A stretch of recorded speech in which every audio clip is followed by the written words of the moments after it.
So hi guys, welcome back to my channel. So आज हम बात करने वाले हैं एक सबसे इम्पोर्टेंट टॉपिक की। अगर आप दिल्ली यूनिवर्सिटी लॉ फैकल्टी में एडमिशन लेते हो तो क्या आपको प्लेसमेंट मिलेगी अगर आप थर्ड ईयर में निकल जाते हो। जैसे कि I am right now in the third year.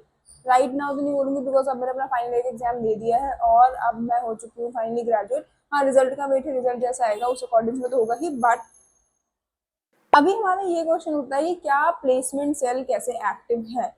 तो अगर मैं स्पेसिफिकली LC2 की बात करूँ तो LC2 में क्या प्लेसमेंट की अपॉर्चुनिटीज हैं, क्या चीजें हैं, वो सब की बात करेंगे आज वीडियो में। ज्यादा लंबी वीडियो नहीं होने वाली, बहुत बहुत शॉर्ट में, बहुत क्रिस्प में बात करेंगे और इसे खत्म करेंगे। सो अगर मैं आपको प्लेसमेंट की बात करूँ, बिफोर प्लेसमेंट हम ये देख लेते हैं कि क्या कितने बच्चे हैं। पहली बात तो लॉ फैकल्टी में स्पेसिफिकली LC2। वैसे तो ये जो डेटा है ये आपके CLC, LC1, LC2 तीनों के लिए ही उतना ही वैलिड है जितना LC2 वाले बच्चों के लिए है। मतलब जितना ही उन बच्चों, मतलब वो बच्चे जिन्होंने LC2 में एडमिशन लिया है या फिर LC2 को प्रेफर करना चाहते हैं इन फ्यूचर, तो ये सबके लिए उतना ही वैलिड होगा जितना अदर अदर उसके लिए। ठीक है।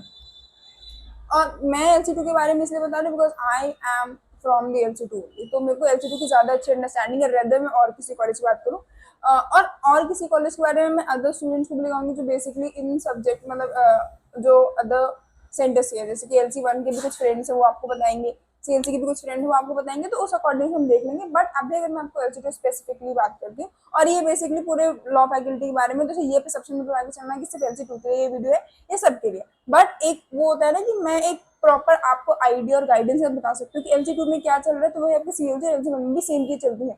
और जहां तक मुझे पता है LC1 का, मुझे मतलब मेरे बहुत अच्छे फ्रेंड्स हैं LC1 में, तो उनके अकॉर्डिंग LC1 में ज्यादा अच्छी प्लेसमेंट्स नहीं आती हैं।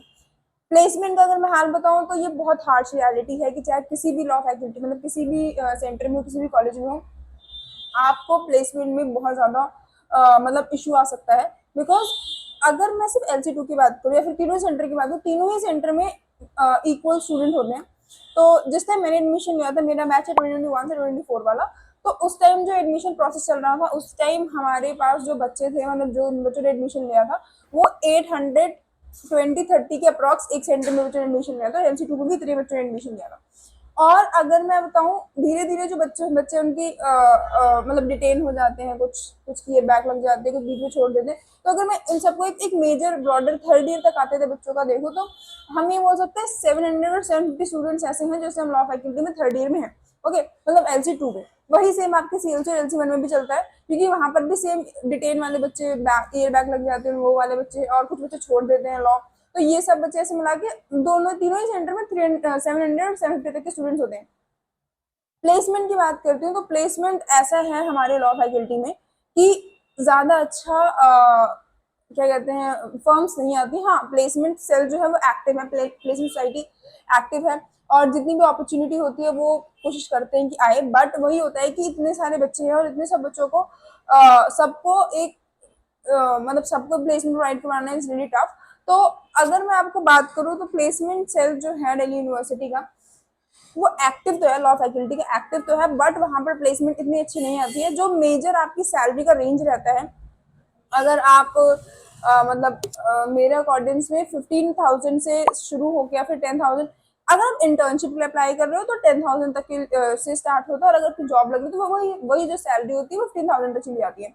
और उसके बाद फिर वो मैक्स टू मैक्स 30 तक पहुंचती है। उससे ऊपर आप एक्सपेक्ट नहीं कर सकते लॉ फैकल्टी में आपको इससे ज्यादा मतलब प्लेसमेंट की या फिर सैलरी की अपॉर्चुनिटी हो। बट ऑब्वियसली इसके साथ के साथ वो भी डिफर करता है कि आपको मतलब कौन सी प्लेसमेंट आई है, इस अकॉर्डिंग में चलता है। जैसे कि लॉ सेंटर 2 में जब हम लोगों के टाइम में KPMG आई थी, जो गुड़गांव बेस्ड कंपनी है, वो भी वहां पर उसमें जो प्लेसमेंट वो लेकर गए हैं वो आई गेस 5.5 LPA का था पैकेज। और हाँ, इतने इतने का ही था। और उसमें जो बच्चे थे उन्होंने लिए थे 5 to 6 बच्चे लिए थे, उससे ज्यादा बच्चे नहीं लिए गए थे। तो अगर मैं आपको ये बताऊं कि कितने बच्चों का सिलेक्शन होता है, वो 700 बच्चों में से कितने बच्चे सिलेक्ट होते हैं, तो यार टू बी वेरी ऑनेस्ट मेरे हिसाब से 50 बच्चे, 50 भी मैं नहीं बताऊंगी, 50 भी इतना बहुत बड़ा नंबर है 50 के लिए कि 50 बच्चे बोलूँ कि 700 में से 50 बच्चे प्लेस होते हैं। अगर मैं लॉ फैकल्टी की बात करूँ, स्पेसिफिकली LC2 की बात करूँ तो ऐसे सब जगह मतलब सब बच्चे ऐसे प्लेस नहीं होते हैं। और उसके बाद भी अगर मैं और भी चीजें देखूँ तो यहाँ पर जो फर्म्स आती हैं, देखो फर्म्स अच्छी आती हैं। CLC में बहुत अच्छी फॉर्म आती है, LC2 में बहुत अच्छी फॉर्म्स आती है। जैसे कि अभी हमारे पास मैंने कोटक महिंद्रा बैंक आया था, उसमें मैंने अप्लाई किया था और अभी तक उसका प्रोसेस ही चल रहा है। मतलब उसमें ऐसा चल रहा है कि मेल आती है कि ठीक है, आपका सीवी शॉर्ट लिस्टेड हो चुका है और आपको इतने दिन में कॉल आएगी, कोई कॉल नहीं आता। मतलब ये अलग ही दिक्कत है, मेरे साथ तो ये हो रहा है बहुत ज़्यादा। और हाँ, तो ये वाला हो गया। और कुछ और भी फॉर्म्स आती हैं, आईपीआर रिलेटेड फॉर्म आती हैं और बहुत सारी फॉर्म्स होती हैं। जितनी भी फॉर्म होती है मोस्टली आने की कोशिश करती है, but to be very honest ज़्यादा प्लेसमेंट अपॉर्चुनिटीज़ नहीं होती हैं लॉ फैकल्टी में। और अगर आप ये सोच के आ रहे हो कि ड्यू में लॉ फैकल्टी आपको बहुत अच्छी अच्छी फॉर्म्स आएंगी, बहुत अच्छे पैकेज पे लेकर जाएंगे, तो गाइज नो। प्लेसमेंट का जो एरिया है ना, वो आपकी ज्यादा अच्छा आपको मिलेगा जो एनएलयूज होते हैं। वहां पर आपका ऐसा होता है कि वहां पर आपको अच्छी प्लेसमेंट मिल जाती है। बट अगेन वो फिर डिफर करता है कि आप कौन से एनएलयू से हो। क्योंकि अगर टॉप 3 एनएलयू को छोड़ के और दिल्ली एनएलयू दिल्ली है, उसको छोड़ के सॉरी 100+ प्लेसमेंट कहीं पर नहीं है। उसके अलावा 100% जो प्लेसमेंट है वो कहीं पर भी नहीं है।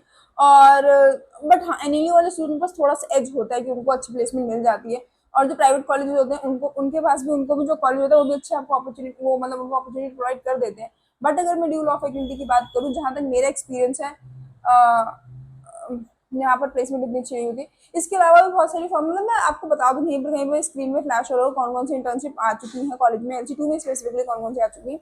और एक और मैंने इंटर्नशिप में अप्लाई किया था। हाँ, ये चीज अच्छी है कि अगर आप सेलेक्ट नहीं होते हो तो प्रॉपर मेल आता है प्लेसमेंट सेल से कि you are not selected. But अगर आप सेलेक्ट होते हो तो वो प्रॉपर मेल फिर आता है कि भैया ठीक है, आप सेलेक्ट हो चुके हो, आपका सीवी शॉर्टलिस्टेड है, इतने दिन में आपका इंटरव्यू है, ये प्रोसीजर है, ये सब चीजें आपको पता चल जाती हैं। तो बस यही था प्लेसमेंट के लिए। अभी मैं इस टाइम अगर मैं अपना बताऊं तो थर्ड ईयर एग्जाम खत्म हो चुके हैं। और वही है कि यार, अब अगर आपने लॉ कर लिया है दिल्ली यूनिवर्सिटी, तो आप ये सोचो कि आपको बहुत अच्छी अपॉर्चुनिटीज बाहर मिल जाएंगी। इट जस्ट कि हाँ, अपॉर्चुनिटीज है, मैंने भी बहुत सारे ट्राई किया। तो मैं इंटरव्यू का सिलसिला चल रहा है मेरा तो, और काफी सारी जगह मैंने अप्लाई किया। Let's see, hope for the best कि अच्छा हो और अच्छी सी जॉब मिल जाए। बस हाँ, यही बोलना था मुझे इस वाली वीडियो में। प्लेसमेंट सेल के लिए आपको खुद से यार थोड़ी आपको प्रैक्टिस करनी पड़ेगी, खुद से आपको चीजें करनी पड़ेगी। अच्छा, क्यों नहीं मिलती, मतलब इतना लार्ज नंबर क्यों नहीं, इतना लार्ज नंबर क्यों नहीं है यहाँ पर, ये भी क्वेश्चन है। क्योंकि देखो, दिल्ली यूनिवर्सिटी का क्या है कि यहाँ पर जो जो पढ़ाई का पैटर्न है वो बेसिकली आपके लिटिगेशन है, जुडिशरी बेस करता है। जुडिशरी के लिए तो ऑब्वियसली बात है, आपको कोई प्लेसमेंट की जरूरत नहीं है। लिटिगेशन में क्या होता है, लिटिगेशन में आपको प्लेसमेंट की जरूरत होती है, बट ऑब्वियसली जो बच्चे होते हैं वो खुद ही निकल जाते हैं कि हाँ हम कर लेंगे, इतना वो कुछ नहीं है। प्लेसमेंट के लिए वो बच्चे बैठते हैं जिनके पास बेसिकली वो होते हैं, जिनको ऐसा होता है कि यार लग जाएगा, अच्छी जॉब लग जाए, ठीक है। और बहुत बच्चे से हम जैसे बच्चे जिनको फर्स्ट जनरेशन है, तो हमें नहीं पता है कैसे जाना है, तो हमें भी होता है कि चलो बैठ जाते हैं प्लेसमेंट में, वो वाला चिंता है। अच्छा, एक और चीज, प्लेसमेंट में बैठने के लिए आपको सबसे इंपॉर्टेंट है, मैंने आपको और भी अपनी जो प्रीवियस वीडियोस में मैंने बहुत स्पेसिफिकली मेंशन कर रखा है कि प्लेसमेंट में आपको बैठना है तो क्या एलिजिबिलिटी क्राइटेरिया होता है। एलिजिबिलिटी क्राइटेरिया में गाइस 60% इज मैंडेट, ठीक है। तो अपने मार्क्स पे बहुत ध्यान देना। अगर आपको 60% नहीं बनेंगे तो it's really tough to get और to fulfill the eligibility criteria of that particular form, ठीक है, और किसी भी प्लेसमेंट की। तो 60% इज वेरी इंपॉर्टेंट। और फिर बस इस वीडियो में यही तक था। प्लेसमेंट सेल के बारे में इतना ही बताना था मेरे को। जितनी भी प्लेसमेंट्स आई हैं, मैं आपको यही स्क्रीन पे फ्लैश होती हुई दिख रही होंगी कि हाँ ये प्लेसमेंट आई है कॉलेज में। अगर आपको लगता है कि हाँ ये प्लेसमेंट अच्छी है तो गुड टू गो, नहीं तो फिर मिलते हैं नेक्स्ट वीडियो में।